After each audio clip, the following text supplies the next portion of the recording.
بسم اللہ الرحمن الرحیم۔ السلام علیکم۔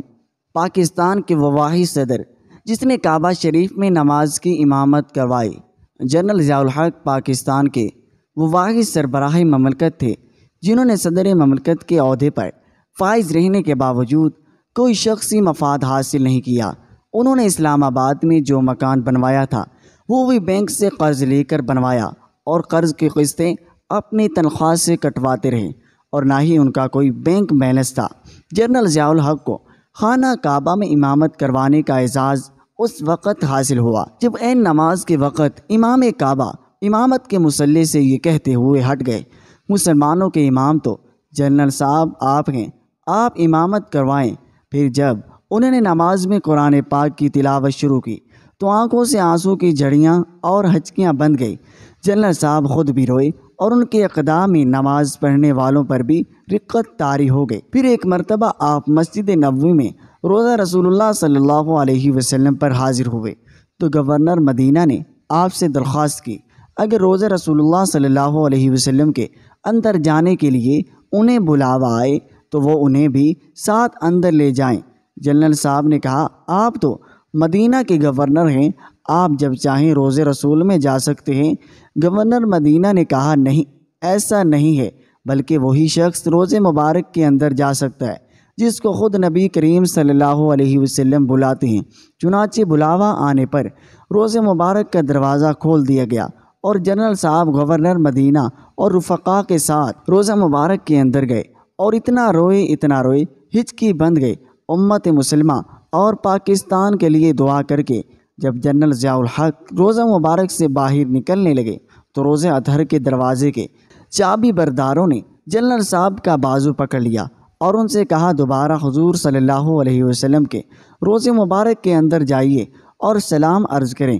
اس طرح جنرل ضیاء الحق واحد مسلمان حکمران ہیں جنہیں ایک ہی روز میں 2 مرتبہ روزہ رسول اللہ صلی اللہ علیہ وسلم کے اندر جانے کی سعادت حاصل ہوئی۔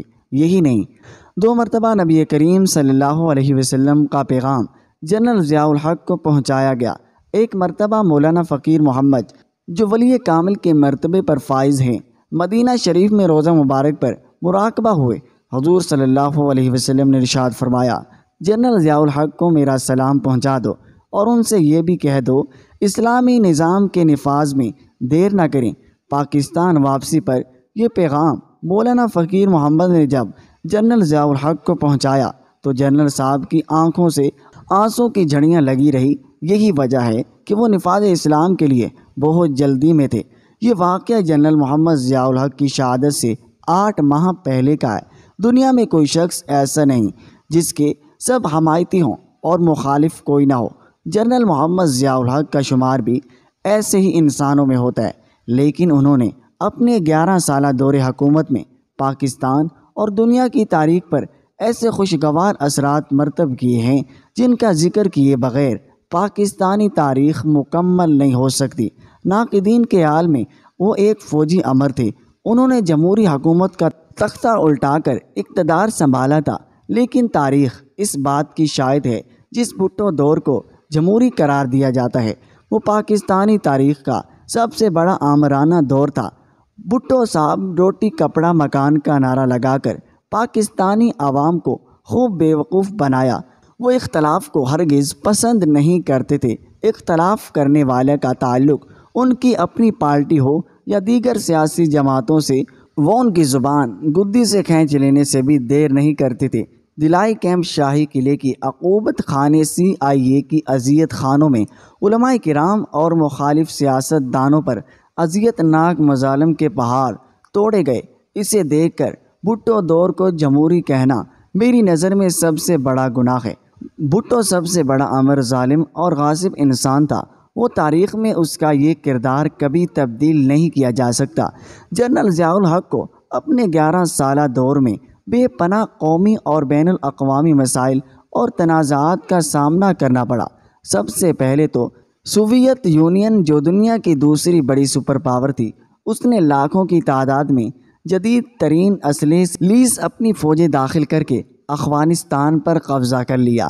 یہ قبضہ صرف افغانستان تک ہی محدود نہیں تھا، بلکہ اس قبضے کی اگلی منزل پاکستان وہ بحیرہ عرب کا سمندر تھا جس پر قابض ہو کر سوویت یونین مشرق وسطی اور ایشیا ہر اپنے حکمرانی کے خواب دیکھ رہا تھا۔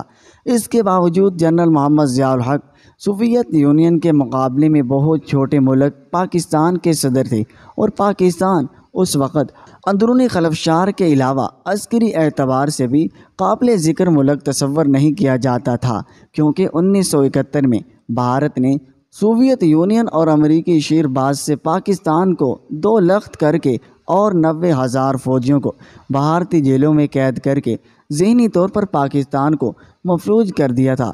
ایک طرف یہ شکست تو دوسری جانب سوویت یونین سے براہ راست ٹکر لینے کا فیصلہ بہت مشکل مرحلہ تھا، لیکن جنرل محمد ضیاء الحق نے مومن ہے تو بے تیغ بھی لڑتا ہے سپاہی کے مصداق سوویت یونین کے سامنے ترنو والا بننے کے بجائے سرزمین افغانستان میں ہی اس کے ساتھ 2 ہاتھ کرنے کا فیصلہ کر لیا۔